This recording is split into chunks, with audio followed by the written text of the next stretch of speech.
Hello, fellow risk takers, and welcome to my worst investment ever. Stories of loss to keep you winning. In our community, we know that to win in investing, you must take risk, but to win big, you've got to reduce it. Ladies and gentlemen, I'm on a mission to help 1 million people reduce risk in their lives. To join me, go to myworstinvestmentever.com and sign up for the free weekly Become a Better Investor newsletter where I share how to reduce risk and create, grow, and protect your wealth. Fellow risk takers, this is your worst podcast host, Andrew Stotz from A Stotz Academy, and I'm here with featured guest Steven Wilkinson. Steven, are you ready to join the mission? Absolutely. Take it away. Let me introduce you to the audience. Sir Steven Wilkinson is the founder and CEO of Good and Prosper and has been involved in business finance and investment for the best part of 30 years, having started working for Merrill Lynch Investment Bank in Munich, Germany in 1987 at the tender age of 24. Good and Prosper is an advisory and investment company through which Steven acts as a thinking partner for business leaders and owners, supporting them as a generalist business expert across the fields of finance, leadership, and culture. Good and Prosper is also a knowledge platform teaching finance to entrepreneurs with a focus on small and medium-sized businesses, primarily in the English-speaking world. Steven founded the publishing business Pitchfork Press and publishes a weekly essay, Pitchfork Papers, via Substack to a rapidly growing and diverse international audience. Oh, that's a lot of stuff, Steven. Take a minute and tell us the unique value you are bringing to this wonderful world. Good job I knew that question was coming, because it gave me a chance to think about it. I think that it's a blend of a natural affinity I have for stories and narratives, and an ability to relate to people, particularly business people, individually in their context, and at the same time bring in a skill that I had to learn, and that was difficult for me to learn at the beginning. But I think I've also mastered the craft of understanding and interpreting financial statements through the concept of numbers as a language. So I'm a good linguist. I was not naturally oriented towards numbers. Words were always more my home. But at an early age, working for Merrill in the 1980s, when I had to get numerate as well as literate, I had to get numerate. And the idea of numbers being a language, I don't know where that came to me from, but it came, and it allowed me to read the stories behind numbers.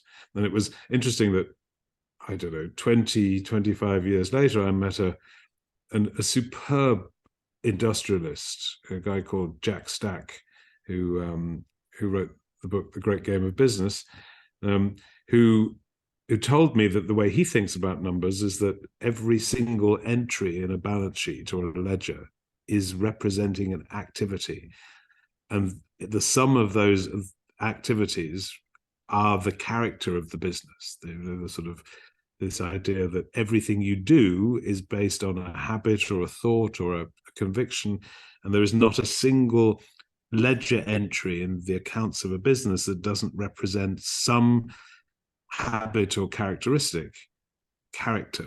decision that in total creates the character of the business. And I found that a very useful confirmation of my own thinking around numbers telling a story about people, basically.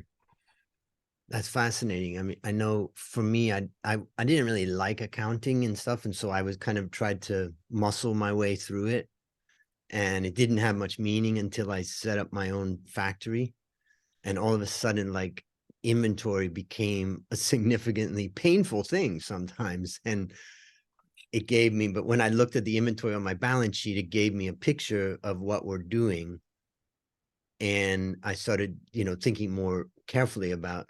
And I didn't understand all of the accounting guidelines, but I tried to understand, what is this telling me, about the business. I think there's a great example of this that I teach in one of my classes, my valuation masterclass, is a company called Fastenal in America. And Fastenal makes, they basically buy fasteners and, screws and bolts, and Yep. they buy tape and safety helmets, and they sell this stuff to businesses.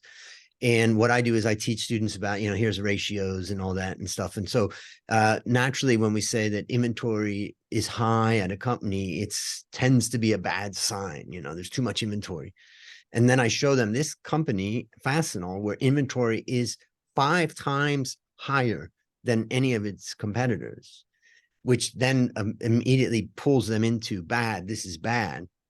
But when they learn about what Fastenal's doing, which is they got rid of most of their outlets and they moved their staff into the facilities of their clients, and they set up bins and vending machines with all the parts that the client needs right there. And so they take over the whole handling of those companies' inventory, so that a company then can go to literally a vending machine or a bin. And when they pull that piece of inventory, that thing that's got to be used in the manufacturing process out, it's only a very tiny amount of time that they actually own it. In other words, Fastenal owns it up until that moment in the customer's factory. And then I show them, okay, the typical company in Fastenal's place is making about a 30% gross margin. Fastenal's making a 50% gross margin. And so that's a great one to kind of understand the story of how, oh, wait a minute, the amount of inventory that we hold is a choice, and it could be a strategic choice. And absolutely, I've got a matching story for that, for a German company that's been around for 113 years or 115 years now, and they've never had a penny of bank debt in all the years they've been in business. They make industrial needles for textile industry, and they have around about a 70% market share globally. And the reason, and it was a private company, and in 2008 or 9, maybe beginning of 10, I got a visit from their CFO, who had been sent to me by their chairman, who I knew, who said, talk to Wilkinson about it, because he might be able to give us some advice on an issue, and which was that they were thinking about taking on some debt for an acquisition. This is 2009-10, global financial crisis, crash, and we don't know how to do it. So I said, okay, well, come along, we'll sit down, have a chat, bring me your financials. Looked at the financials. It was sort of all equity, apart from the working capital, it was all equity, accumulated profits, and an enormous position in inventory. Enormous. I mean, something like 40% of the entire balance sheet was inventory, and the rest was machinery and plant equipment, and cash. Huge. And I looked at this and sort of said, whoa, what's this? And he said, this is very interesting. This is a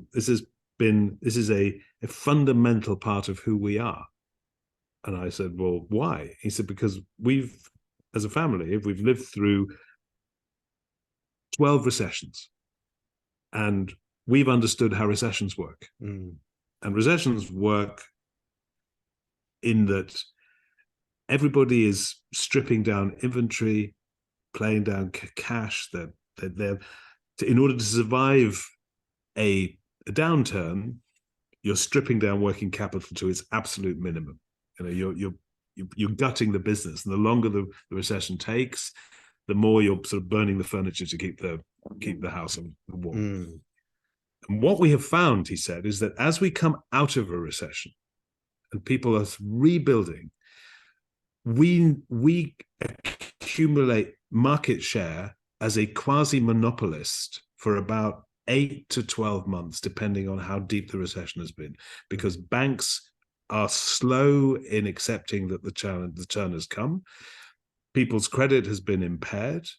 They don't have the inventory, and we can deliver.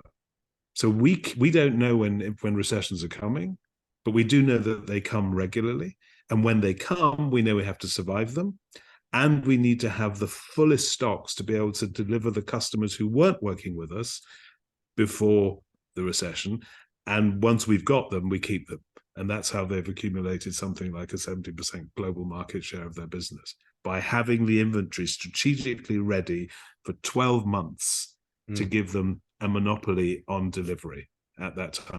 It's fascinating. Well, and I guess they And also that's have the family's conviction. Yeah. They also Sorry? have the capacity to give credit terms to the new customers that are potentially struggling Absolutely. as they come out. Yep. Yep. And so they are accelerators, and they said, and we all know this, the most dangerous time for businesses is not the recession itself, it's coming out of it, because that's when liquidity is constrained, when working capital requirements are at their most aggressive, but where you have the least capacity to deal with them. And so what was your advice understanding that, as far as debt was concerned with them? I'm sorry? They didn't do it. They didn't do it. Yeah. No, they didn't do it. They thought it's too complicated. And they decided that there were cheaper ways of, cheaper and less risky ways of doing what strategically in the market, what they thought they were going to be doing with the competitor that they were going to take over. You mentioned something about like DNA or the way that they are. And I guess one of the lessons I take from that story is too, that if it was any other type of kind of financial person, they probably would have said, yeah, bring on debt. Why not? Come on, here's your opportunity, and you've got a good balance sheet and here's your chance. But with a deeper understanding, I think the advice, I was just thinking the whole time, like, don't do it. Be true to what you are. And, it makes much more sense, Well, the fundamental difference between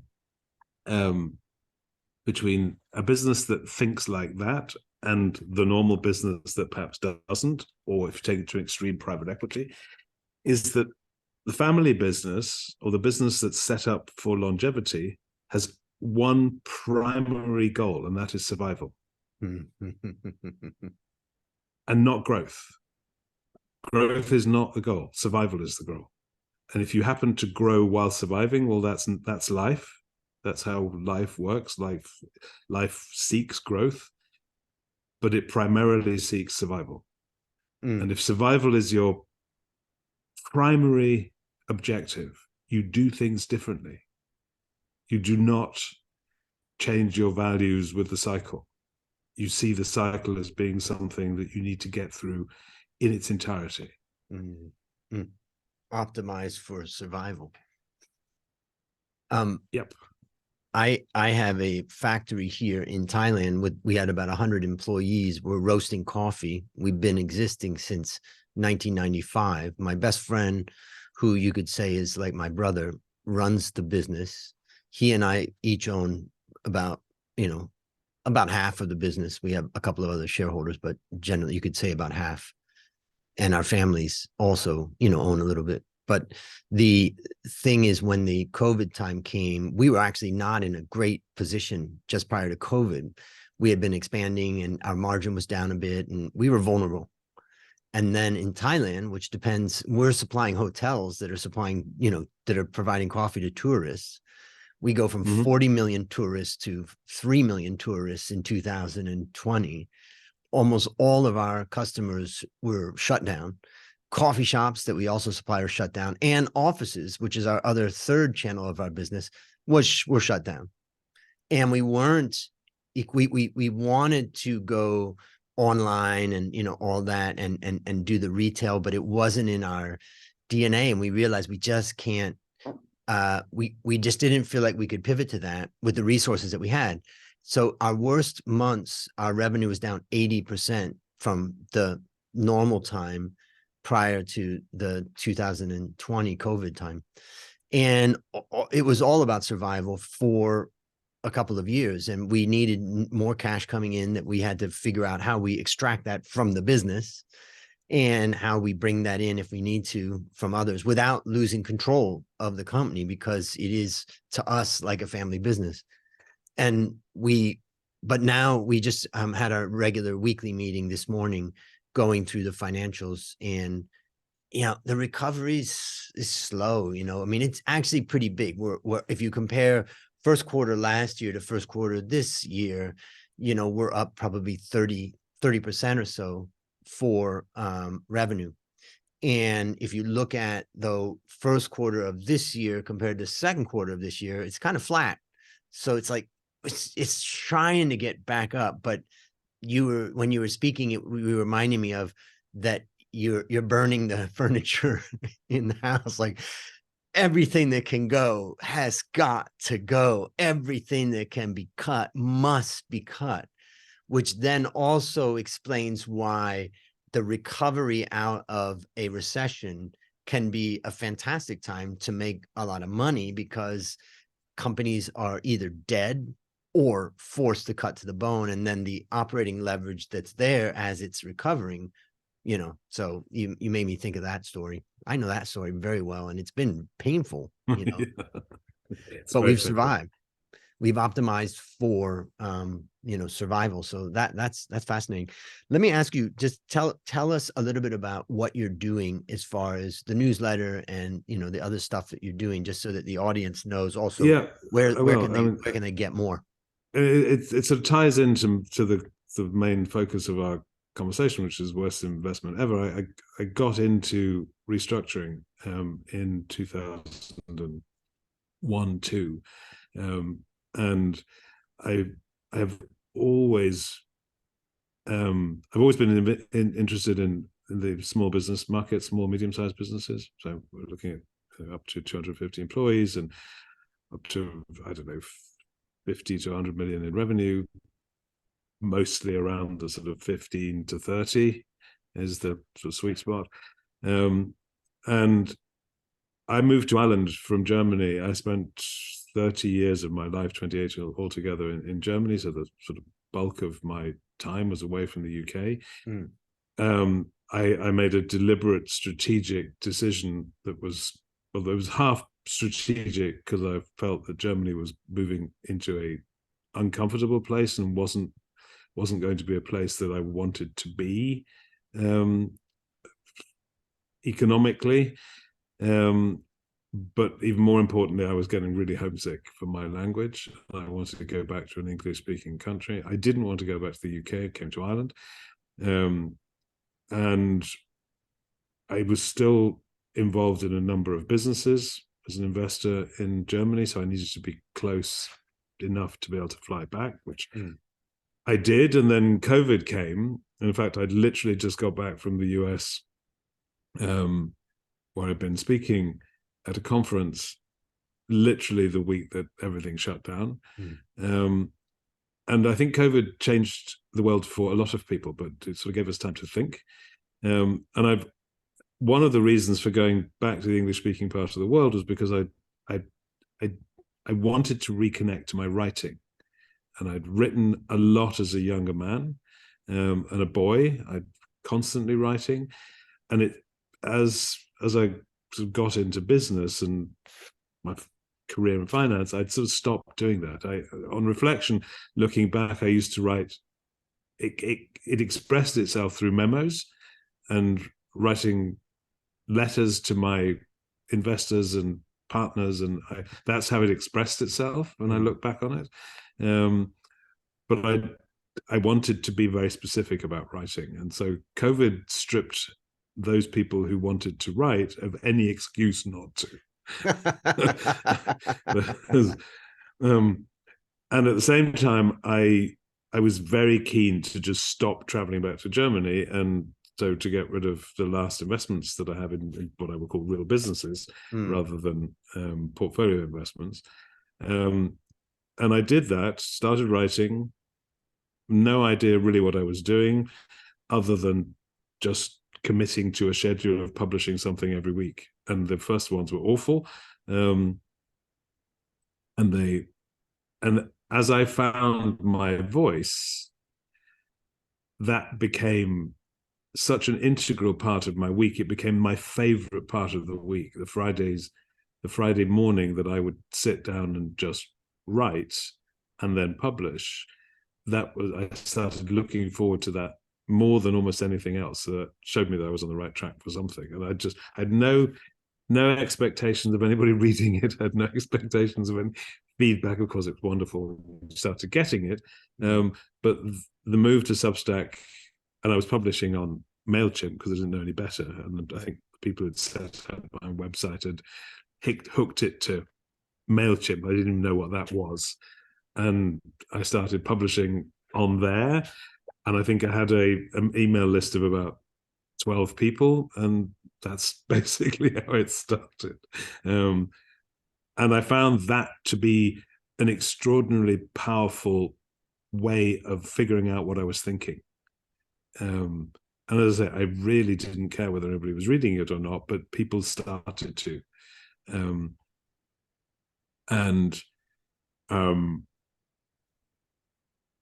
when you ask me what I'm doing, so the writing is just, it's a bit more than a hobby and not quite a business. It's sort of, I'm trying to professionalize it. It's something like that.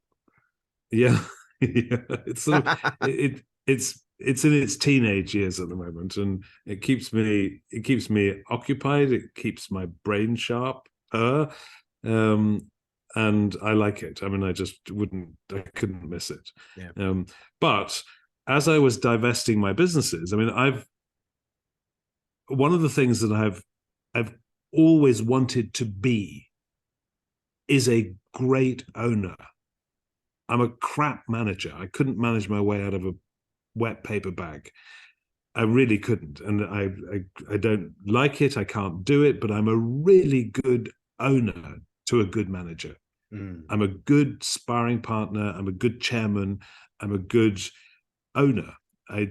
Because I've spent my life, my adult life, particularly since my worst investment ever, thinking deeply about what it means to be an owner. What's the responsibility of an owner? What's their job? How do you create how do you hold a safe space for the value creation process as a business owner?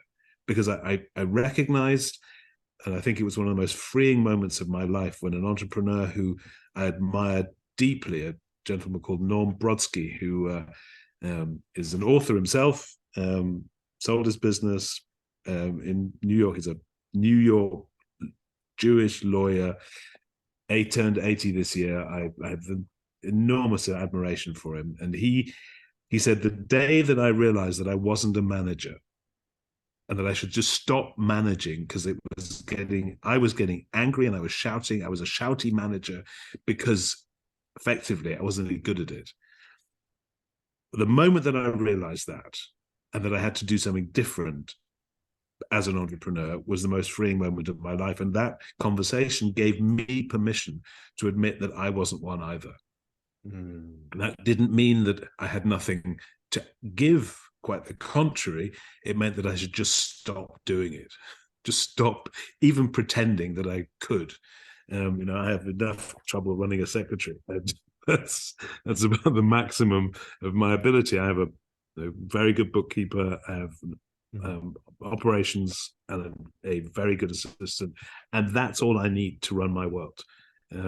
Because as an owner, you don't need much infrastructure. I've always been deeply influenced by Buffett and his model, and his thinking, and what he has done. Deeply influenced by it, and it is nothing short of extraordinary to see how he has boiled down the essence of ownership to 2 or 3 things that ownership requires the owner to do, and to, as he puts it, delegate to the point of abdication absolutely everything else. And I've learned a great deal from that, and attempted to apply it in my own life. And everywhere where I've attempted to manage, it's just been dreadful because I can't and I shouldn't. That's not what God put. That's not what God put me on earth for. Which is a good lesson. Good lesson for all of us. If you have an area that's just not working, you don't have to keep pounding on it. Yeah, have you ever seen the wonderful Bob Newhart? Do you know Bob Newhart? You look a little bit like Bob Newhart. Yes, thank you. Thank you very much. That's the Bob Newhart show. He has the one sketch of where he's a psychologist or a psychotherapist. Have you seen that? I can't remember. Go ahead. And the woman comes in and he says it'll take 5 minutes and it costs $5, and that's all you need. It's $1 a minute, and even if it takes less, you'll be cured. But I keep the $5. And she looks at him and says, "Really?" I said, "Yes, it works." It puts the $5. She pays the $5, and he says, "Right, what's your problem?" And she says, she has this terrible fear of small spaces, and she can't go out at night, and she can't go anywhere out of her house, and it's taken her enormous effort just to come here, and she sort of describes this agoraphobia, and he looks at her and he said, "Okay, get a pen, tell you advice." And then she gets out a pencil. She says, "You don't need a pencil, it's very simple." He just said, "Stop it, just stop it." And she said, "What, that's it?" He said, "Stop it." Stop. And so whenever I get into this idea that I ought to be possibly managing something, and then I take Bob Newhart's advice and just stop it. Stop. Just don't do it. Pretty simple. Yeah. So as I was sort of getting out of the investments in Germany and to winding that down completely, nature abhors a vacuum. So I had no ownership role directly for an operating business. Nature abhors a vacuum, as I say, and within literally a week, I got a call from a friend in the States who said, "I need your advice. Can you give me some advice?" I said, "Okay, of course." And they said, "No, I want you to come on and advise me properly in a program, and I want to pay you for it." And I said, "Well, I don't know how that works. How do you do that?" And they said, "Well, just make up a number." And I said, "Okay, well, I'll go make up a number." And I said, "Well, why do you want to pay for it?" It's because I want to know that you're committed. I want to know that you're going to do it, rather than just giving me an hour and then I left by myself again. So, and that was very interesting. So I said, "Okay, I'll do it." I never saw myself as an advisor. And I realized very quickly that what I was doing was stepping into the same role. I was acting as a chairman to an operational entrepreneur, and doing exactly what I would be doing if the role were a more formal one. And I loved that. Absolutely loved it. And it was a great relationship with somebody that I admire greatly. And I have no idea how it sort of evolved, but over the COVID years, 20 and 21, as I couldn't go out and be doing any business, I found actually I quite like sitting at home with my books and writing and doing this advisory work, acting as a thinking partner and a supporter, strategic thinker, advisor to people running businesses at a level that I understood.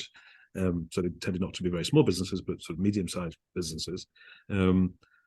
That I was very soon running what I suppose would be called an advisory business without actually wanting to do it, and figuring out how that works. And that's a role that I enjoy enormously. And I've learned to transform my previous experience into something really valuable for them. And I enjoy it enormously. It's interesting, I'm thinking about the way I think about things. I'm formulaic, I'm logical, I'm structured, I'm all of that. So my natural feeling in that type of situation is that, oh, okay, how do I come up with a system, a format, or something like that? Whereas when I listen to you talk, I, think that you're coming at it from a very different perspective, where you're not under the shackles of linear thinking. That, I'm just curious. Quite like, the opposite. yeah, tell me more about Quite that. the opposite. Because I'm an Enneagram 7, if that means anything to you, and I have a very strong one-on-one focus. So Enneagram is a typology system. It's a dynamic typology system. Its roots in ancient Christian thinking. Even before that, actually, Desert Fathers were looking at ways of figuring out whether human beings could be classified by certain types or appetites or ways of seeing the world. I'm not going to bore you with the details because that's not the purpose of our conversation. Yeah. But the sevens are very future thinking. We think a lot about the future. What we're doing is escaping the pain and the boredom of reality. So when things get boring for us, or when we're uncomfortable, our escape strategy is to fantasize or to think about the future or to do something else, just something that's better and more fun, because we're terrified of being stuck into routines and systems, and because life would be just so uninteresting if we were to do that. So anyway, and there's a typology. If you break it down even further, there are people who have a very high self-preservation motivation, people who are very social, and people who have what's called sexual or one-on-one requirement. And that's me. I'm very, very focused on individual conversations and empathizing with the person sitting opposite me. Interesting. And my sense, how I define what I do is I bring slowness to people whose lives are full of speed. I do the reading they can't. I read for them. I see myself as using my slowness, the slowness that I built into my life, as an asset for people who don't have it. So my perspective, people who are on the ground floor fighting every day in their business, right? Working with me allows them to escape to 40,000 feet and to look at things holistically and to bring in different perspectives and to look at history. Without a lot of effort, because you're putting in the effort to kind of think it through. Then when they get together with you, it's like, let's go. Yeah, without any effort. Yeah. Without any effort on their part, and that's valuable, because when they then go back down into their world, they don't go down to 0 feet again. They stay at maybe 1,000, yep. And then slowly sort of come back down again as life takes them. But that ability to, if you like, delegate that to somebody who just thinks with them, which is the owner's role. The owner's role is to think strategically about the business. And in order to do that, a very engaged entrepreneur who is also running the business needs to treat that strategic time as preciously as they do any other leadership meeting or whatever else they're doing. So booking that with me and having someone that they can go into that space with is an investment in their own strategic leadership and ownership function. It's fascinating. Because I spend most of my time thinking about that and history and economics and sort of the generalist perspective, which lateral thinkers like to do. That's just a small section of my library, and as I imagine this is with yours, yep.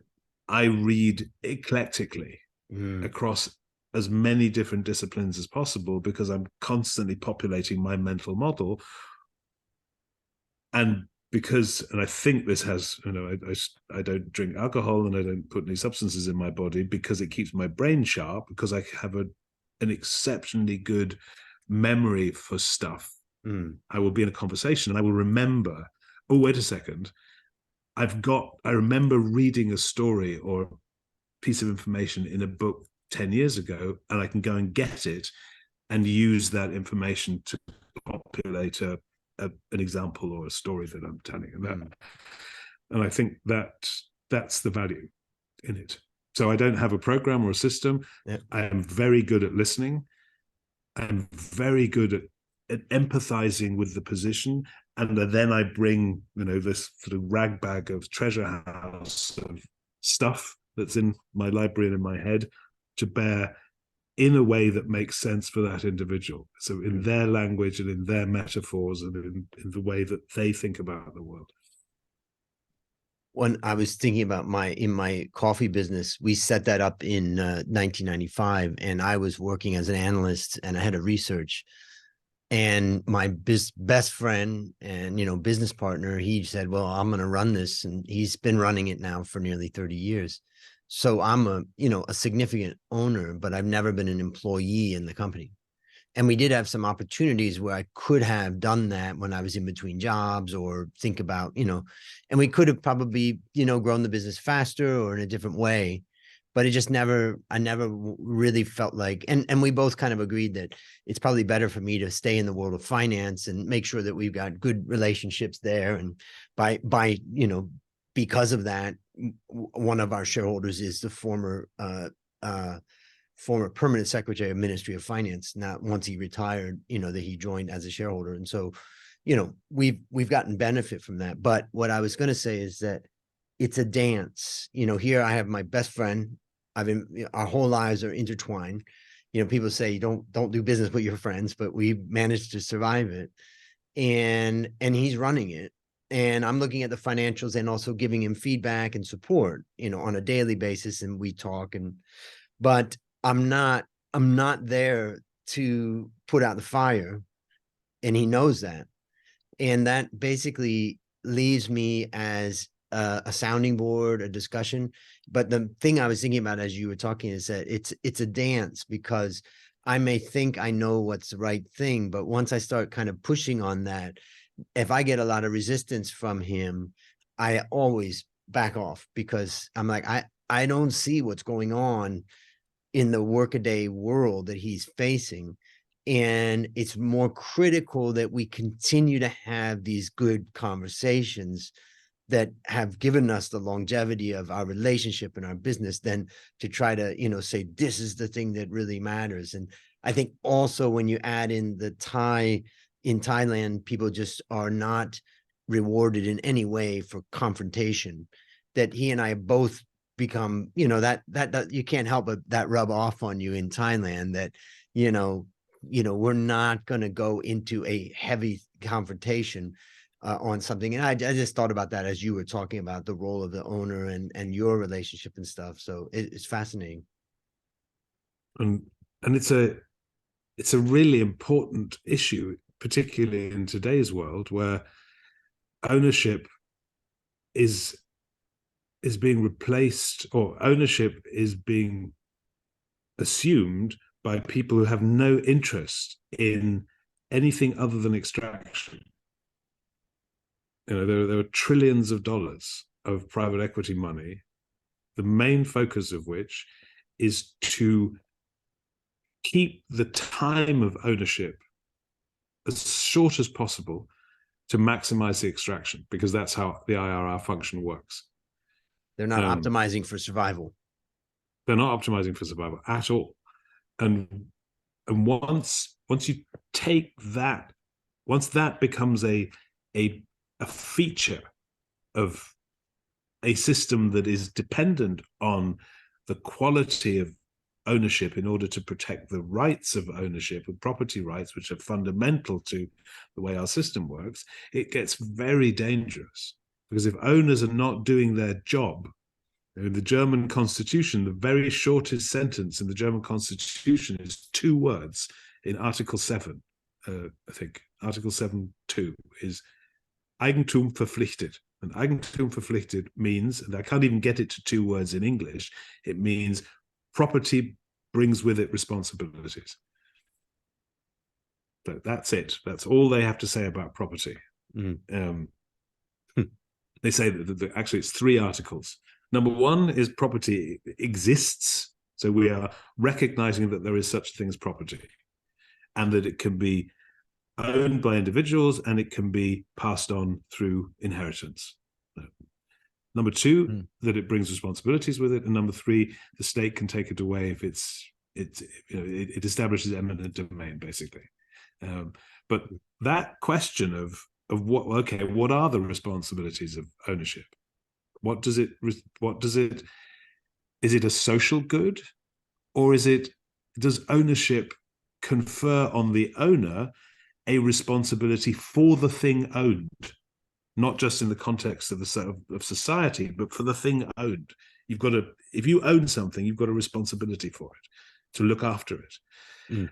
And that's an interesting, it's not something that is discussed much by constitutional scholars, because it never gets to there are very few cases that have ever made it up to the constitutional court to say, well, what does that actually mean?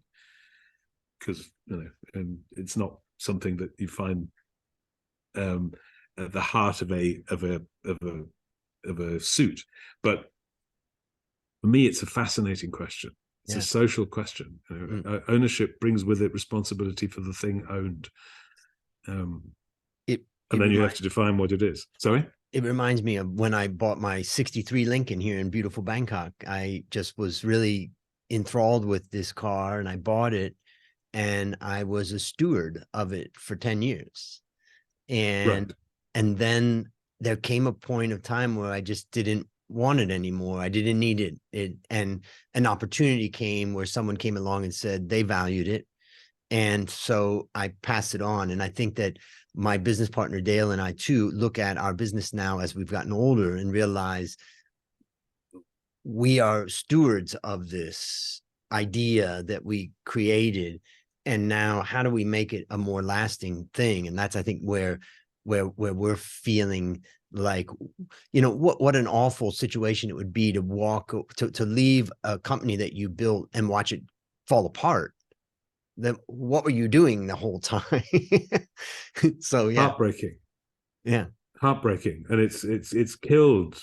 I'm thinking very strongly of a gentleman called Arnold Weinstock, Lord Weinstock, who ran a business called General Electric Company in the UK, which had nothing to do with GE in America. And he was a very cautious businessman. He kept a public company, one of the largest in the UK. He was renowned for this huge cash hoard that he would accumulate and keep on his balance sheet, which gave him, opportunities. He said it's a call option on opportunities when they come.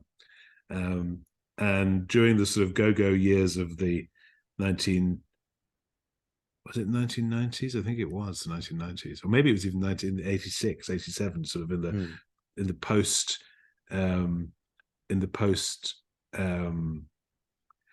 what was it called? Big Bang phase in the City of London. He retired, and they brought in this guy called Lou Simpson, who was everything that Weinstock wasn't. He changed the name to Marconi. He had consultants come in and do a sort of complete makeover of the corporate identity. And within 3 years, the whole pile was gone. And I think it was the end of the 90s that all this happened. And in the crash of 2001, he was over leveraged, and the company just bust, basically. And Weinstock died a year later of a broken heart. He was in his mid 80s, and he watched this one city superstar. The city had wanted him, the banks had wanted him, because he was going to do all these amazing things with his cash pile and reform the business, and he broke it. Took him 3 years. Took Arnold Weinstock 40 years to build it up to one of the most powerful industrial conglomerates in the UK, and it took Simpson 3 years to break it. Incredible. Well, what a great intro to this podcast. And I appreciate you taking the time to explain, your own background and what you're doing and all that. And I found that fascinating. And now it's time to share your worst investment ever. And since no one goes into their worst investment thinking it will be, tell us a bit about the circumstance leading up to it, and then tell us your story. Yeah, I will, and I'll keep it as brief as possible. given that we've not been brief so far. I've spent a long time thinking about how I was going to respond to your invitation. And I've decided that my worst investment was my best. It was certainly the one that generated the largest return, 9 figures. I started my own little investment business in 1998. I wanted to run my own balance sheet, didn't have a lot of capital, but enough to start. And I had a really good first couple of years, for the simple reason that as a value investor, I had no interest in any of the sort of new economy stocks. I could see what was happening. I was, in fact, reading Edward Chancellor's book, Devil Take the Hindmost, in 1998, I think.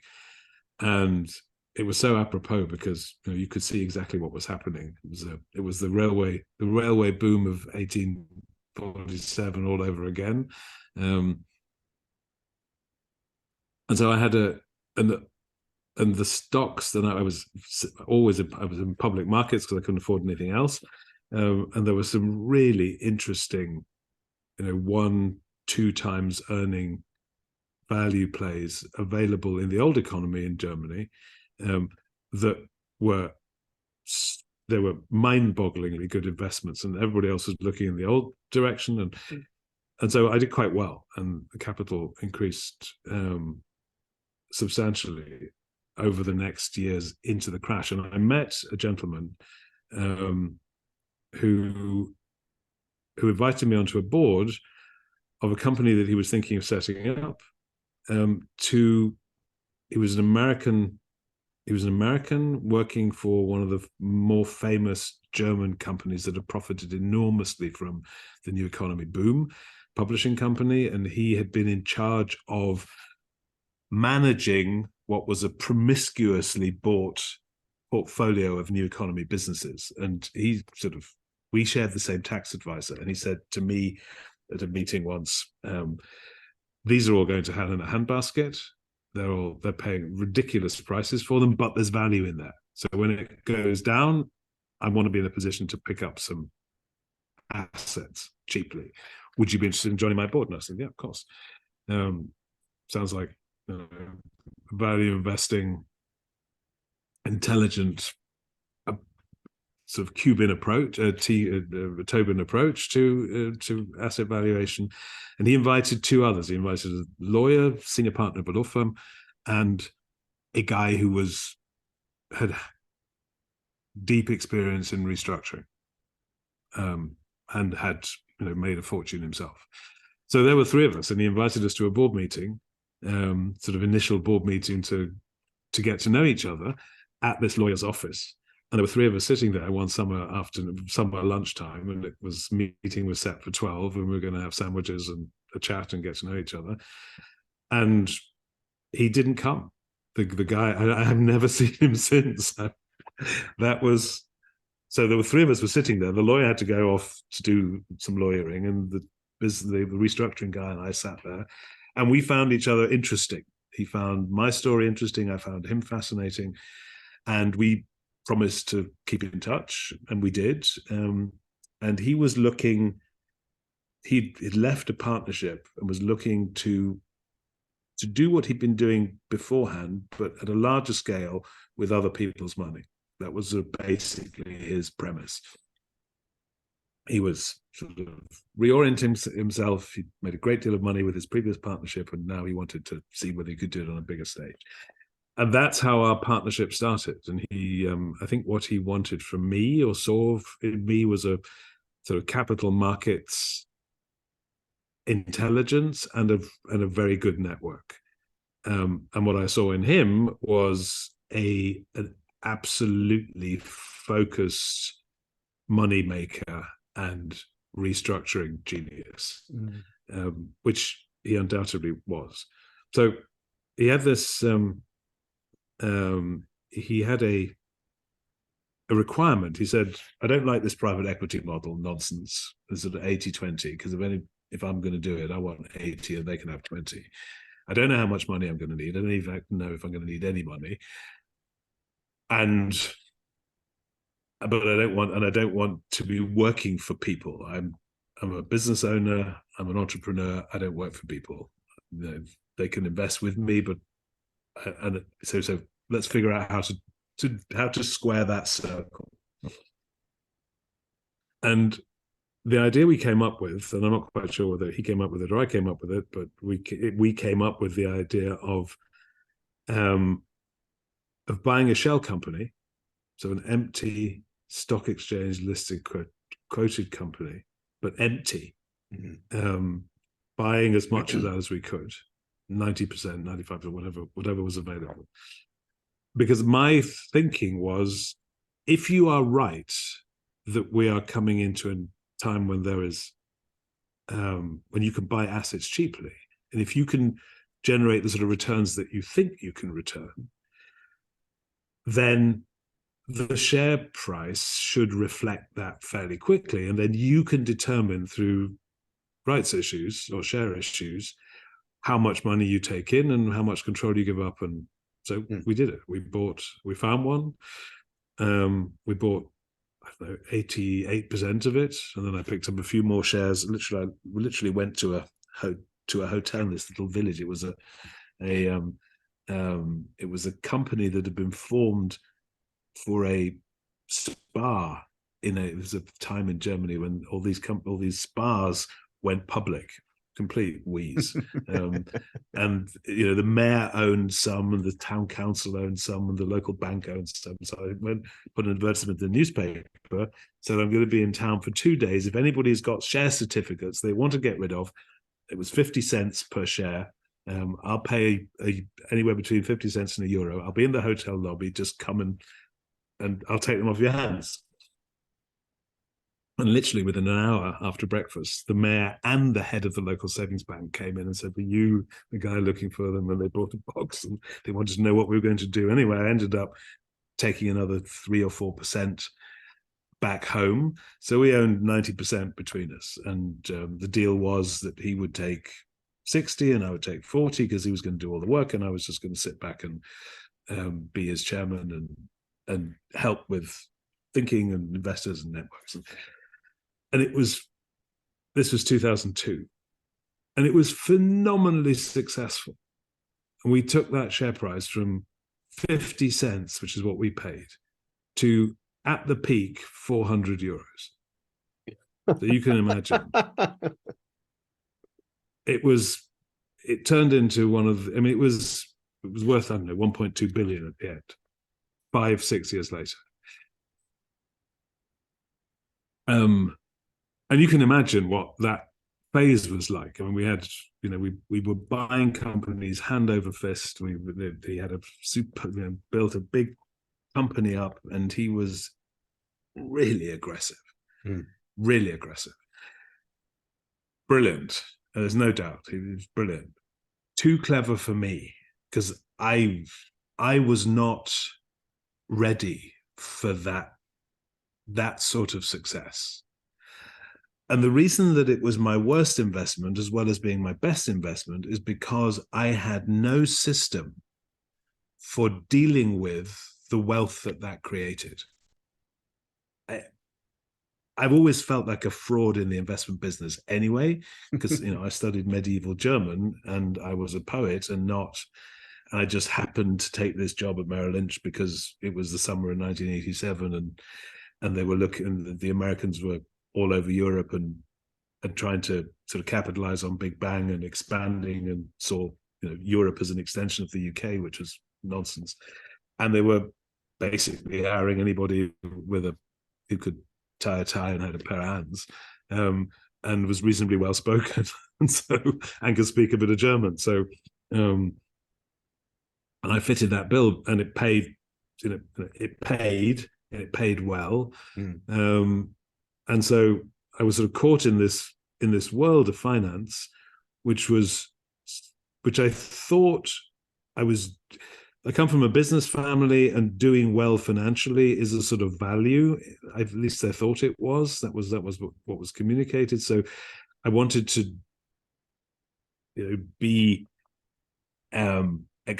we do things to gain approval from our fathers and parents and infrastructure. So, I was doing what I thought would gain approval.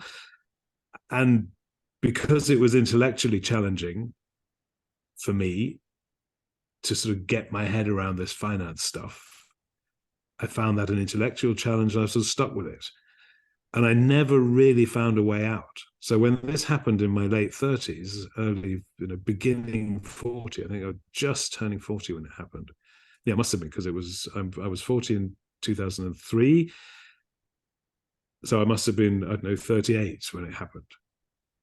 And I was still, 38 is a time for, Richard Rohr talks about the true self and the false self, and that we need to go, particularly as men, we go through this crisis of the false self, when all the things that were working beforehand suddenly stop working, and you have to move through that to experience maturity on the other half.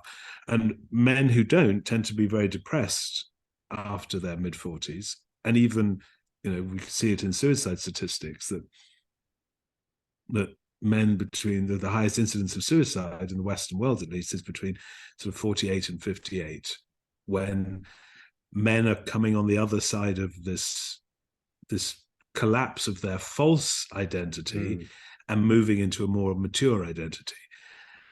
And this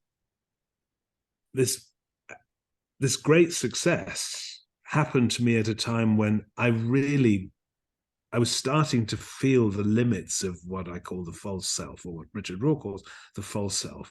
And it just, it gave me a false sense of security, that the way that I was and the things that I was doing were obviously successful, because we were obviously brilliant, and I was obviously brilliant, because look. And it led to some disastrous decisions on my part, disastrous. And I wasn't paying attention. I had no system for keeping the money. I was probably unbearably arrogant, because look at me, did all the things that 40-year-olds do with when they sort of have too much money dumped on them. And I let other people take it off me. I invested in all sorts of things. I had partners in a different business at the time, again, sort of investment banker types, because I had an inferiority complex that I wasn't really an investment banker, and they knew more than I did. And they loaded me up with so much risk going into 2007 that I had, and I've never used debt ever, but in aspects of my little empire, there was a lot of it, because they had this genius idea of setting up a warehouse for mezzanine financing for middle stuff, and it just blew up. 2007, it blew up. All those partners left, quicker than shit through a goose, and I was left with a huge non-recourse, at least that, but a wealth destroying amount of debt in a market which was hell bent on destroying every last penny of equity in the structure. And so I lost not only it and all the money that I'd made beforehand. I also had, at that point, a very aggressive tax investigation, which was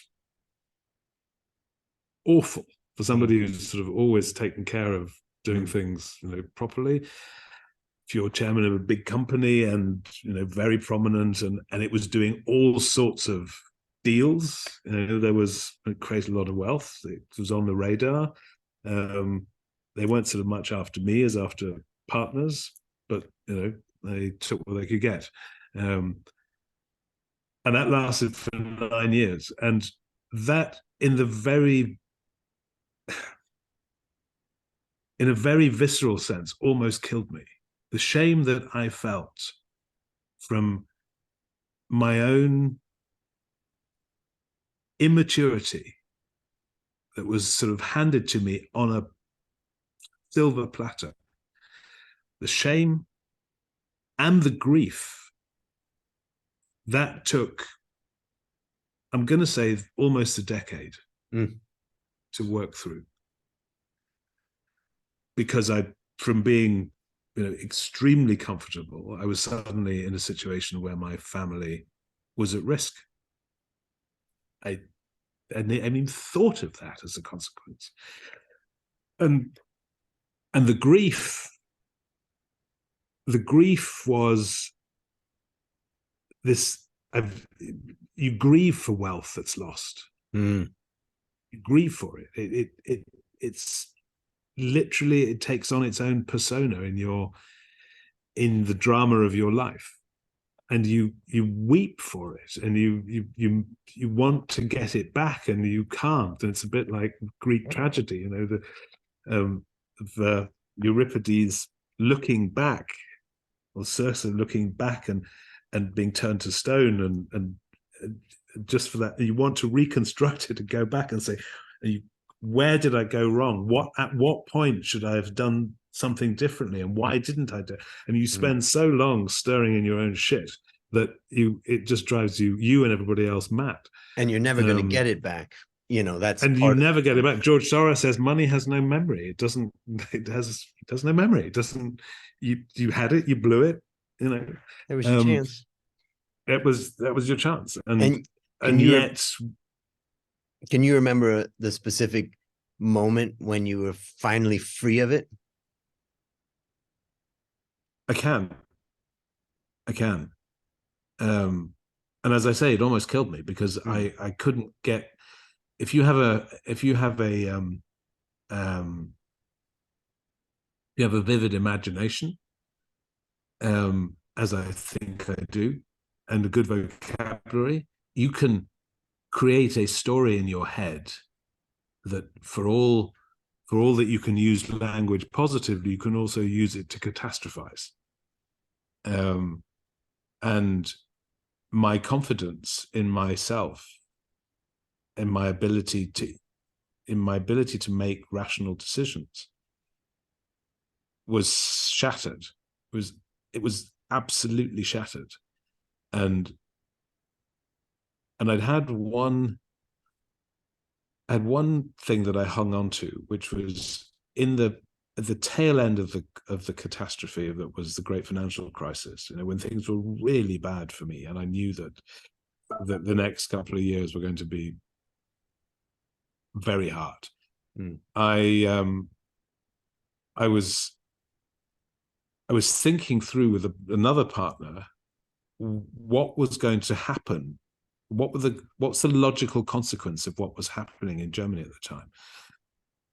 And I said to the partner, who was a real estate they had a small real estate investment partnership, and I said to him that residential real estate they were experts in, and I said, the Germans have just had two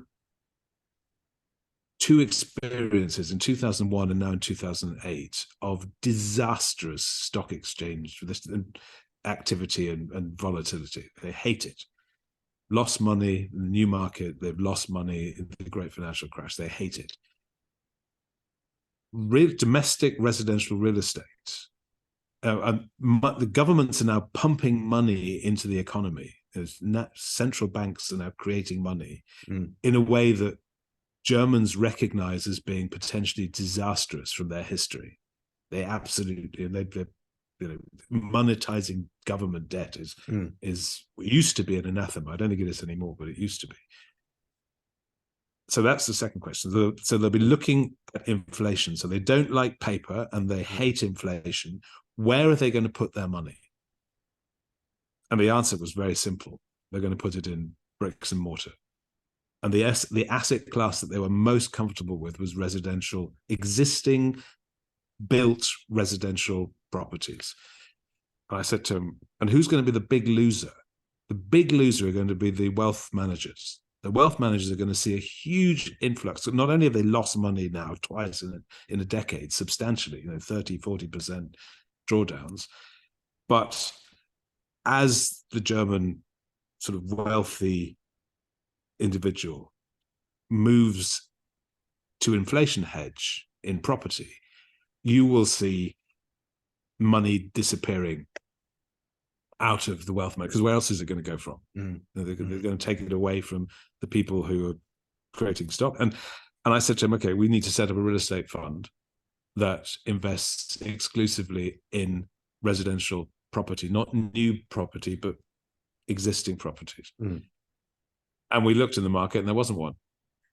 There wasn't one. There wasn't one that exclusively focused on German. And so we set it up, and it was phenomenally successful. For the past 15 years, that has been the single most successful German property fund in the market. 500 million in assets. And that gave me the confidence to know that my thinking was still clear. I could still think clearly. And you asked me the question, when did it finish? I don't think it finished until 2018. Didn't think I came through that until 2018. When I think I was functionally depressed at the time. I was told that later.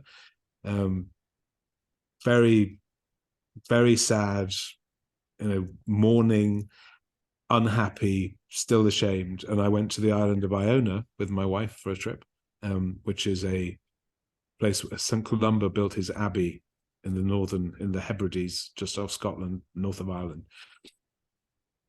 And I used to sing as a young boy, as a chorister, and I've always sung. I sang as a young man, and it was up to university time, and then I stopped. I didn't sing anymore.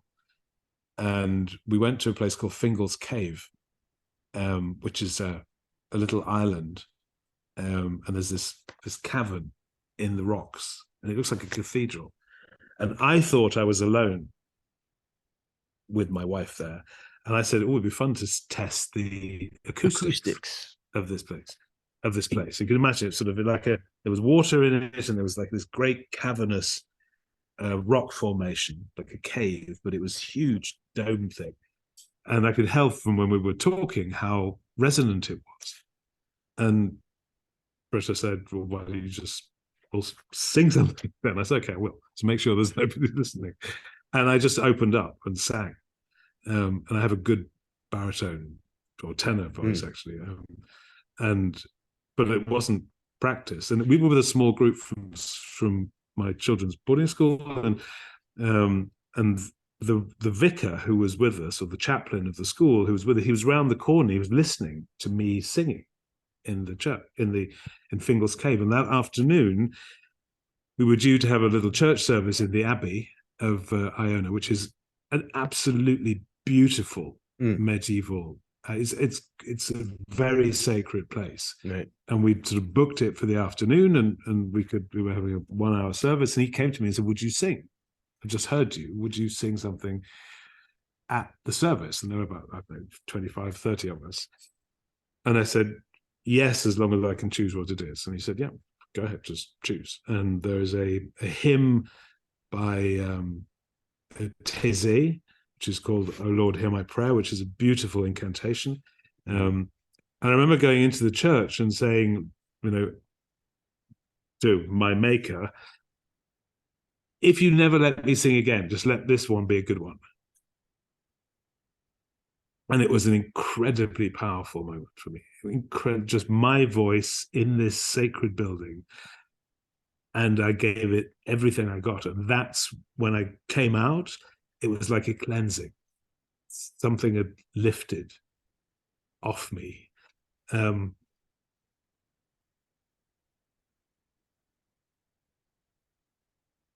And if I had to put a point as to when the recovery started, it was then.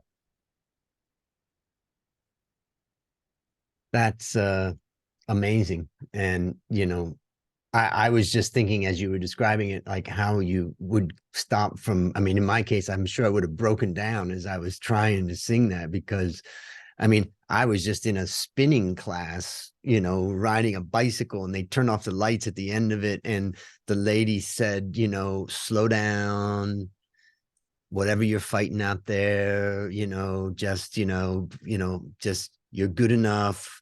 Just, do your best, and I was like sobbing as I was listening. It's like, I don't know how you made it through that without, breaking down.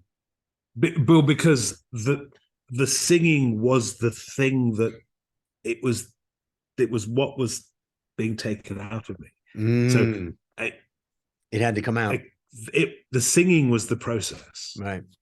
And that needed to be completed before, and it drained me completely. I mean, I was not capable of speaking for another 6 hours afterwards, and I definitely didn't want to leave the island. I remember feeling very, very vulnerable as we left the island on the little ferry over to the Isle of Mull, and then sort of back off home again through Scotland. But that was the point. That was when it started. You're free. Yeah. You're free.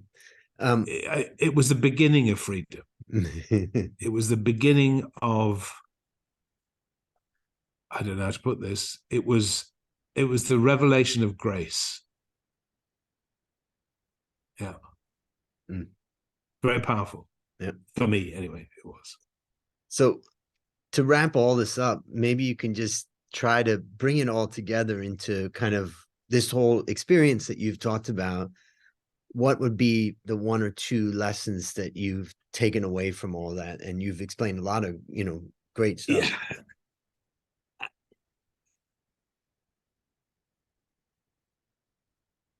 Everything depends on you. Being successful in business, being good at investing, being a good owner is 100% dependent on you as the owner. You have to be ready. You have to be deserving of wealth. You have to be in a position of giving in order to receive. It's all about you, and working on you is the key to having whatever it is that you want to have. There's this little meme that says, it's the be, do, have. So you've got to be the owner in order to do the things that owners do, and thereby to have the things that owners have if they're successful. You can't do it the other round. You can't have the things and then do and then hope to be. You've got to be first. So it's all about whatever you experience is the result of your own level of self-reflection, self-development, and maturity as an individual. Everything feeds back from that. Everything. And so taking responsibility for that first is the key to accepting the results that come. And if the results are awful, then you've got to start with you and figuring out what it is that you have to do differently in order to get a different outcome. And that's a wrap on another great story to help us create, grow, and protect our wealth. Fellow risk takers, let's celebrate that today we added one more person to our mission to help 1 million people reduce risk in their lives. What a great time. What a great story. This is your worst podcast host, Andrew Stott, saying, I'll see you on the upside.